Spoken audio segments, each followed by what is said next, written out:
Todd Monken to this point has said a lot of the right things, and he talks the talk of a guy that's a football coach. And we saw that again this week.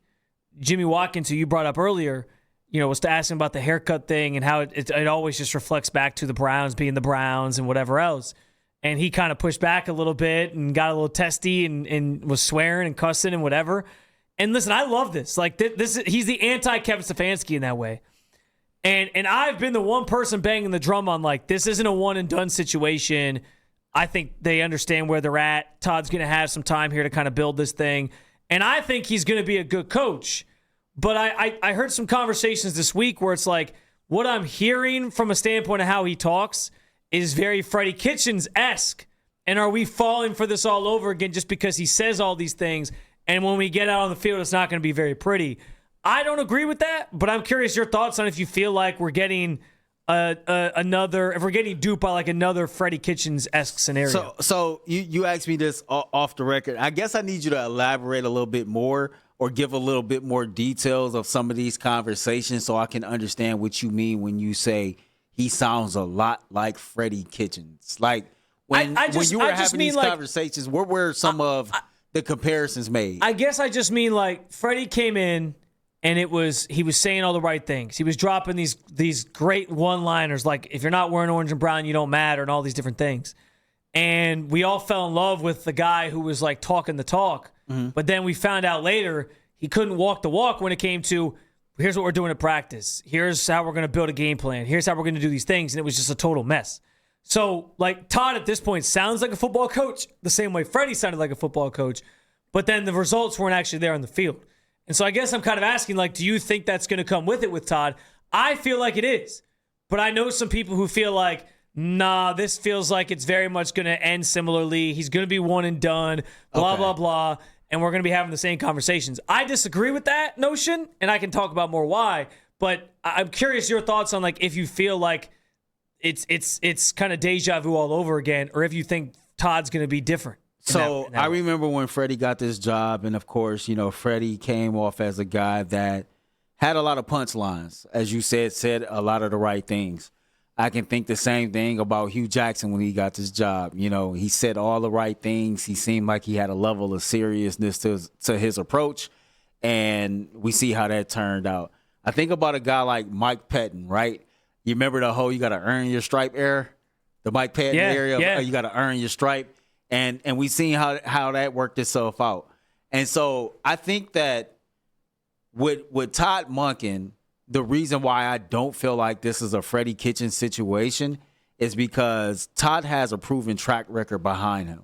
Todd has actually stamped himself as a legit coach, whether it be at the collegiate ranks or as an offensive coordinator or a position coach in the NFL. He has the hardware to back that up. He has a MVP quarterback under his coaching to back that up.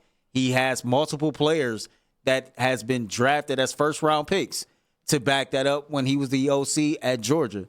So this is a man that has a 30-plus year coaching career at so many different levels of football that I am confident that he will continue to have success here like he did elsewhere because that's just how it's been for him. Yeah. As far as his personality goes, I look at it like this.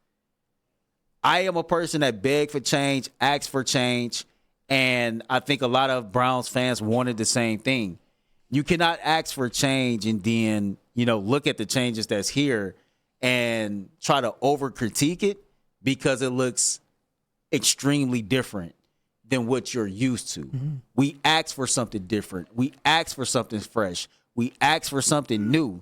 And he comes in here with the attitude of, I'm real, I'm raw, I'm authentic, I'm going to wear my emotions on my sleeve, I'm going to be a straight shooter. I might even follow and reply to fans sometimes because that's naturally who I am as a person. And me and you had this conversation about Todd Monken early on. The moment that I talked to people that I knew that played for Todd Monken, and I heard how those people raved about Todd Monken as a person, then as a coach, it let me know that what we're seeing from him is legit, authentically who he is, and I get it. You know, for some, he might talk too much. For some, he might be a little too emotional. Yeah. You know, but I appreciate somebody showing me who they truly are versus trying to fit a narrative that we might create in the media or a narrative that the fan base might create, right? Don't try to fit into somebody's perfect circle or somebody's perfect box of who they think you should be and how you should act. Be yourself. Yeah, that's well said. And I have no problem with Todd being himself at all. Like he's authentic. To your point, there's a lot of people who have raved about playing for Todd Monken over the years. We know there's maybe some moments, and he even owned up to it, that like he did butt heads with Lamar Jackson. So it's not always gonna be perfect. Like, but with a coach-player relationship isn't supposed to just be kumbaya all the time. Like, you are gonna challenge the players sometimes. You are gonna ask more of them, and they're not always gonna like that. Like, it happens.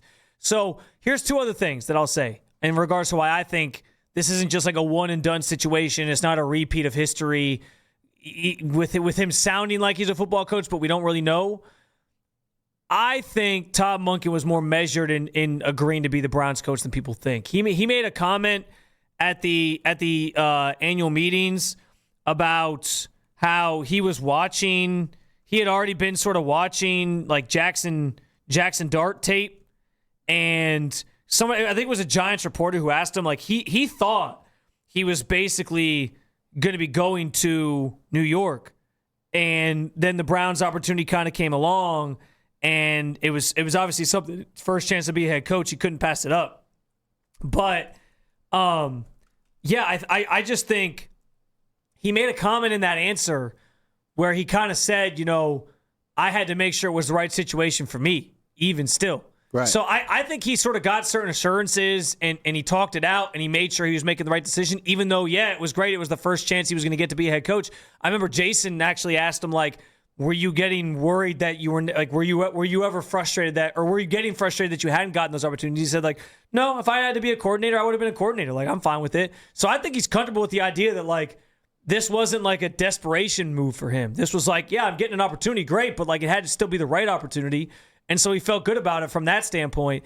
And I think he did get certain assurances. So I think if that's how he went about it, if it was measured in that way, I don't think he just signs up thinking, oh, I'm going to be a one and done sort of scapegoat here.